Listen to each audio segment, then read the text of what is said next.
On dit souvent que la vengeance est un plat qui se mange froid. Mon plan comprenait 3 étapes. Faire payer ma sœur pour toutes ces années de torture, récupérer mon ami et enfin, me débarrasser de ma sœur une fois pour toutes. On dit souvent que la vengeance est un plat qui se mange froid. Je suis d'accord à 1000%. J'ajouterais même qu'il faut qu'elle soit congelée pour la sentir fondre dans la bouche. Si tu as déjà regardé la première partie de mon histoire, tu as tout compris. Mais sinon, je t'invite à la regarder.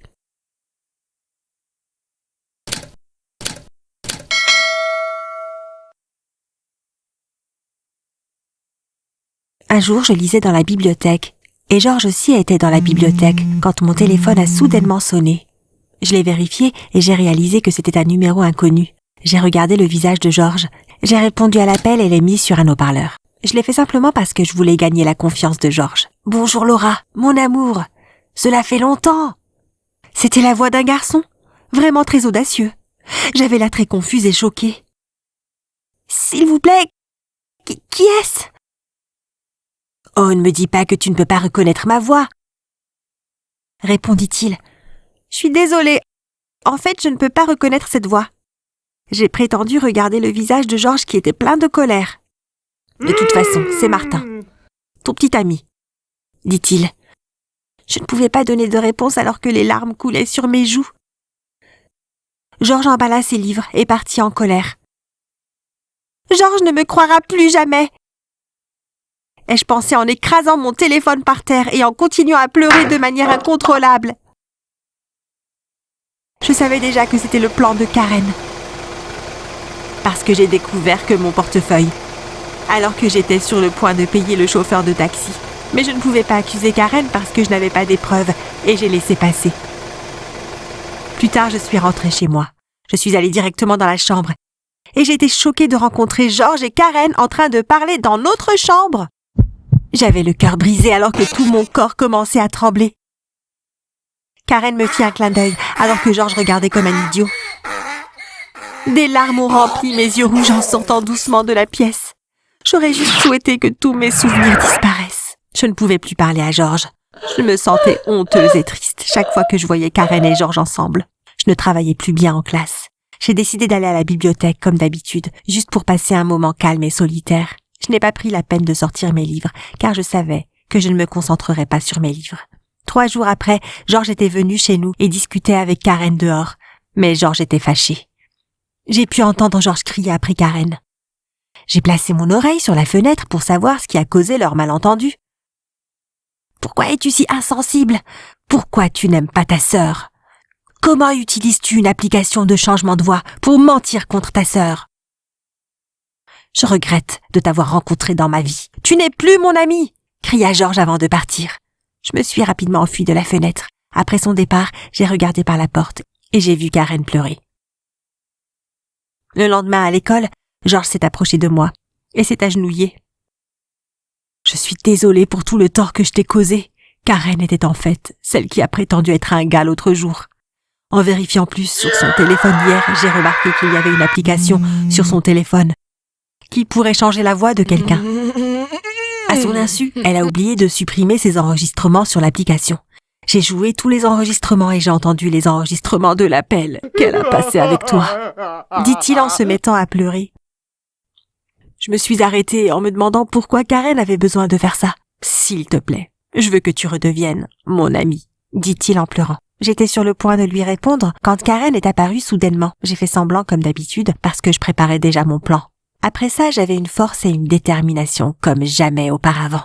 Je me suis dit, on dit souvent que la vengeance est un plat qui se mange froid. Je suis d'accord à 1000%, mais j'ajouterais même qu'il faut qu'elle soit congelée pour la sentir fondre dans la bouche. Après avoir eu la confirmation de ce que je savais déjà, à savoir, ma sœur est un monstre et elle adore me faire souffrir, j'avais décidé de mettre mon plan de vengeance en action. En lisant vos commentaires sur la vidéo de mon histoire, je comptais commencer par une petite vengeance et augmenter l'intensité progressivement. Mon plan comprenait 3 étapes.